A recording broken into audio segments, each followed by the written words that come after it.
really can find those advantages if they look to try and play through mid. On the top side of the map, I just generally believe in Myrwn's lane phase. I think he's a very reliable laner. To do this, I want to remind people of how these teams... Ooh, I might not have time for that, as KC have set their sights onto Jojo. And there's a flash handshake. It's not going to connect, though, from Targamas. He still gets some damage across the autos. Important as Vladi sets up with a perfect execution and a perfect balance for first blood. Flash over the wall. Alvaro's getting out of there because Jojo's now dead. The return on the gank investment from earlier paying off as Vladi secures a kill onto Jojo. Largely a solo kill. Yike's probably going to be coming bot sometime soon, right? Or excuse me, rather, Elyoya. Yike is hovering.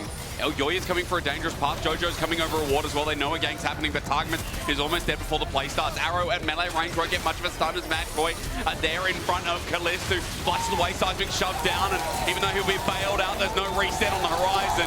Yike has to abandon the play, and KOI find the double that they sought after.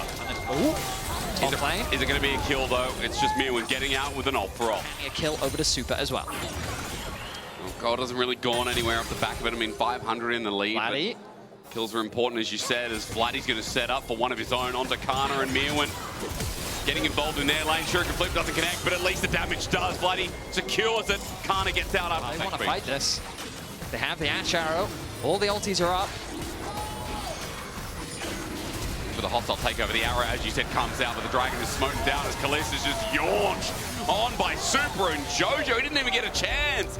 The dive, the burst, the pick worked out nice for KOI. Is now running after more members. Targamas in a choke is going to be between worlds. He handshakes and says, no, I'll stay in this one. Flashing over the wall, escapes the turmoil. Everyone who I've just, you know, the glass cracking.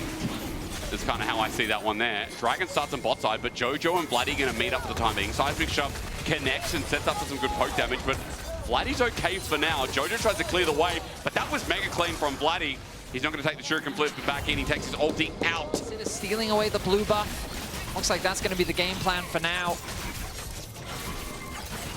Oh, actually, maybe they're looking for a play onto Canna. He's out of position here. It's a nice ulti from Canna, though, to get out before he gets in. And now, with Lacerate, he gets some distance as Steric's Gauge comes in and try to get him under Tara, but no cigar. Supa has to ulti in, but Canna's still healthy enough. Q's out. He's going to get bailed out, but still dead. Elyoya makes sure of that one. While KOI's die eventually works out, but KC on the run. Teleport defensively. KOI going to have 5 members. KC still thinking about it. Can we? Can't we? Betty, what do you think? I think that it's a very difficult play to force. In fact, KC may be the ones overextending. Maybe they are. Vladi's the first port of engage. He's seismic shoved. He's kept in place. He's bailed out, but no execution. Yike as well. As KOI punished the over-aggression. KC thought, oh yeah, we'll give it a crack, but you're not Dagda. Indeed, KC falling at the whim, blown apart. A massive mistake from our first stand finalist. It's an ace for KOI. Just like that, they've blown the game wide open. It felt like after getting that pick, getting the Eragon on the top side, it was KC's game. 3.5k gold lead after that massive ace, after those picks that launch him into control in this game. They are not letting this go. They want to fight once again, and Alvaro sets it up with a dredge line. Vladi's coming from a flank, but Targamas is burning the midnight oil. Down and down he'll go with Supa. Finds Caliste in backline. The international lady carries no more, and Supa reigns again. He finds his target, and now for KC, they'll find nothing but Kaufman with nail, nail, nail, and Yike, the final one through the heart of it all, will drop as well. Alvaro has landed so many crucial... Elyoya's going to accompany him. Jojo looks for a bit of earth onto Vladi, pokes him out. Yike still trying to play it sneaky. I see you! Dredge line not going to connect, though. Yike is just going to walk this out for now, but Jojo, all he needs is a seismic shove, set down the rocks, and ulti set out from Yike to survive, but he's dead in an instant. Dredge line not going to connect, and Supa gets that kill. Yike tried to play, but he got outplayed. That should be an easy Baron. No jungler available for KC. KOI looking to bring us to a game 3. They were able to do this against G2 yesterday, but they found their footing here in game 2. And now they've taken firm control. Baron is going to be uncontested, I feel. Yep. No smite, no stealing options. A tower, I should say, on the other side. And now they've set their sights onto Vladi. They have indeed. He tried to just get deep in the way. I'm not sure what he's doing here, in fact. His depth charge will make it an easy connection. Seismic shove makes it a bounce house. And all in all, Vladi just gets erupted by Jojo. He's had a good lane in both games.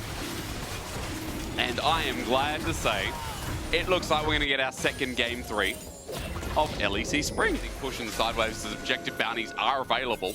But Yike, as he tries to drag mid-wave, is playing with fire himself. He runs into Myrwn. I'm not sure if he knew he was in there, but Arrow buys him some time, and Yike is going to run for his life. But yes, he is indeed dead. Baron is up, and that's going to be a free. Bot tier 2 is at the very least something.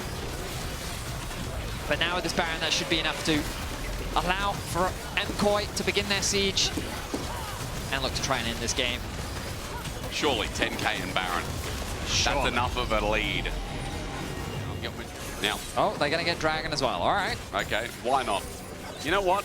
Yeah, get it. Let's have a fight. Well, I'd love a fight. No more passive League of Legends. Let's get it. All right, Myrwn on the flank, sees Canna. Canna sees Myrwn. That's done and dusted. 4v4 through the river as Vladi finds an angle onto Supa. Remember, they're 10k gold down, and Supa shows it to Targamas. Jumping in, Vladi does a good job, as Canna's ulti's not too bad itself, but maybe it is just a wallet dip in the end. It would look good if they were even, but KC way too far behind.